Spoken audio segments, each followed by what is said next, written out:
Hi everybody, welcome back to No Pro Worship. My name is David Wesley. This week we're starting to wind down our series on hymn adaptation, and today we're going to look at a particular technique that involves combining traditional hymns with new compositions by contemporary writers. Now this can be done by adding in a contemporary verse, a contemporary chorus, or a contemporary bridge.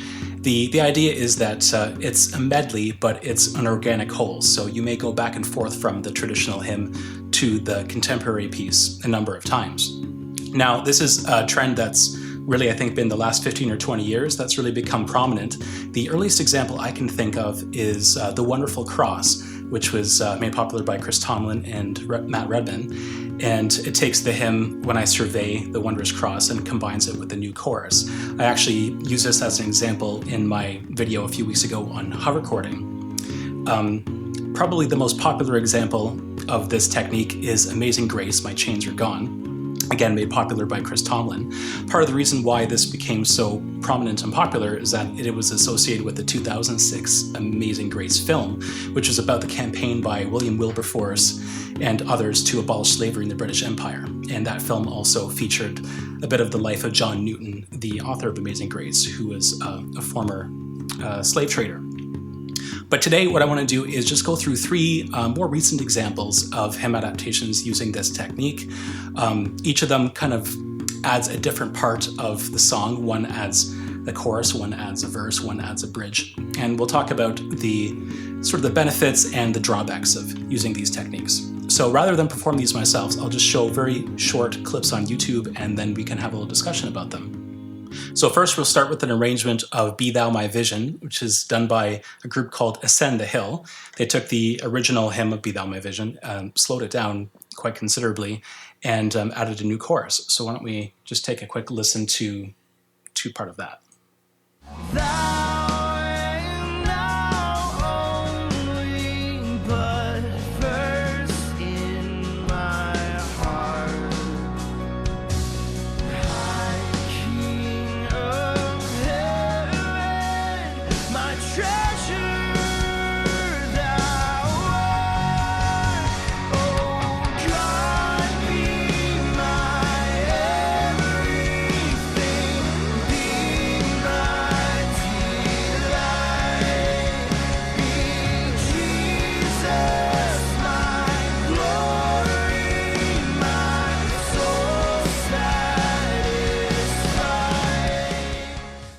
So this is actually an example of a hymn that's been used in my own church. I haven't led it myself personally.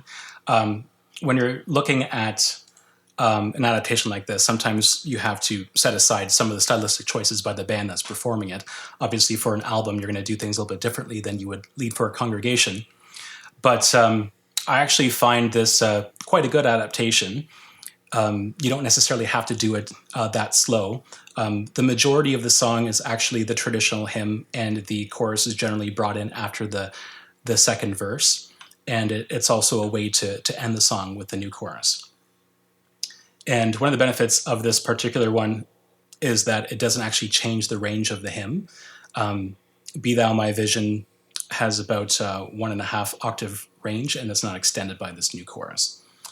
So this is a good one. The second one I want to talk about is a little bit different.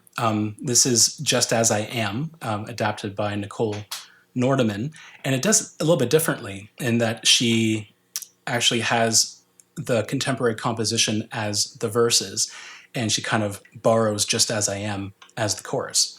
So the structure of the song, she actually has kind of a verse, a pre-chorus that builds up to the Just As I Am chorus. So we'll just listen to her original pre-chorus and the Just As I Am chorus.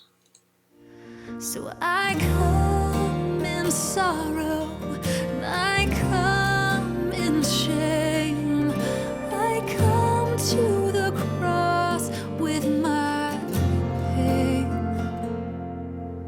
just as I am without one plea, but that thy blood was shed for me, and that thou bidst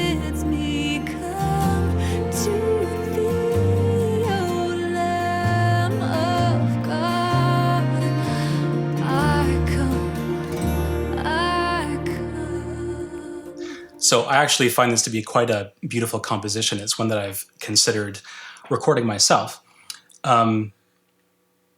She did make some stylistic changes to the rhythm of the chorus, which is absolutely appropriate when you're doing a solo performance. Oh, and this is also associated with that Amazing Grace film as well. The challenge with using this as a hymn adaptation with the congregation is that it's essentially an entirely new song with Just As I Am kind of tacked on. And just with the range of this song, the Just As I Am ends up actually being a fair bit higher than the verses. So I would probably not necessarily use this as a congregation unless I was really confident that the song could stand on its own without sort of that association with Just As I Am. The last example I want to show is actually one of my favorite all-time adaptations of a hymn, and that is Trust and Obey, adapted by the worship supergroup Big Daddy Weave.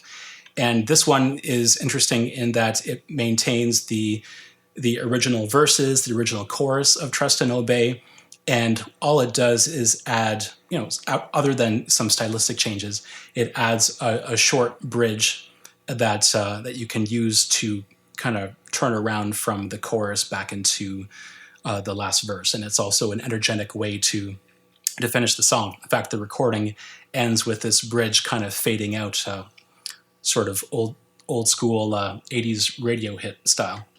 Anyway, let me just play a bit of the chorus and the contemporary bridge for you.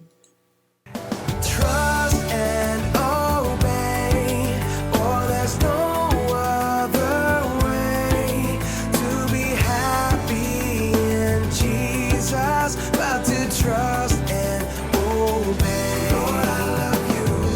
Please help me to trust and obey. Lord, I love you. Please help me to trust and obey. And in fellowship. So this is actually, I think, a great example of this kind of adaptation.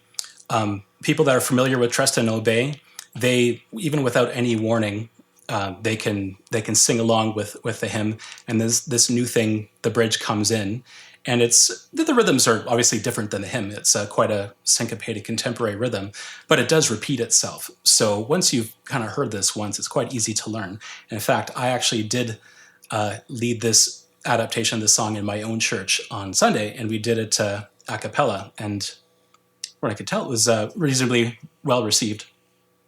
So anytime that you are taking a traditional hymn and you're adding to it, you really have to ask yourself a couple questions. One, is the contemporary edition, is it kind of in the same tone, the same sort of language? With Be Thou My Vision is a hymn that comes, as far as we know, from as early as the 6th century, and the English translation of the Gaelic is usually done in an older, with the thous and the these, and that isn't the case for necessarily the contemporary chorus that's been added.